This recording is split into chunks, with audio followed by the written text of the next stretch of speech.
वज़ीर आला रेवंत रेड्डी ने मरकज की बीजेपी हुकूमत पर रिजर्वेशन पॉलिसी को खत्म करने का इल्जाम आयद किया है। बीजेपी के 10 साला दौरे हुकूमत पर अवामी चार्जशीट जारी की गई है। इस मौके पर खिताब करते हुए उन्होंने कहा कि इन इंतखाबात में बीजेपी अगर कामयाब होती है तो वो रिजर्वेशन के हुकूक को खत्म कर देगी। अगर कांग्रेस इख्तिदार में आती है तो वो रिजर्वेशन को जारी रखा जाएगा। उन्होंने कहा कि जो लोग रिजर्वेशन चाहते हैं वो कांग्रेस को वोट दें और जो नहीं चाहते हैं वो बीजेपी को वोट दें। उन्होंने बीजेपी पर आरएसएस के एजेंडे को नाफिज करने का भी इल्जाम आयद किया और कहा कि मरकजी हुकूमत ने CAA आर्टिकल 370 को मनसूख कर दिया है।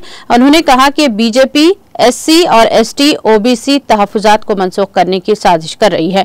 उन्होंने कहा कि RSS का नज़रिया तहफ़्फ़ुज़ात को ख़त्म करने का है।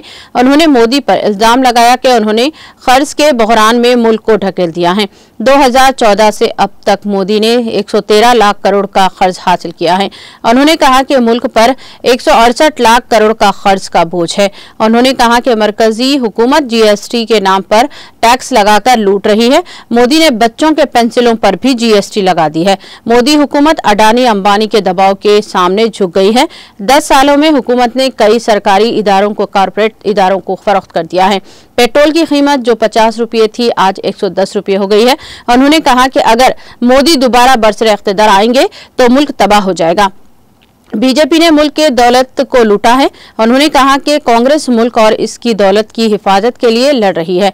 उन्होंने मजीद कहा कि मोदी हुकूमत ने 10 सालों में 20 करोड़ नौकरियां फराहम करने का वादा किया था, लेकिन सिर्फ 7 लाख नौकरियां दी हैं। उन्होंने इल्जाम लगाया कि दिल्ली की सरहद पर 16 माह तक लाखों किसानों ने धरना दिया।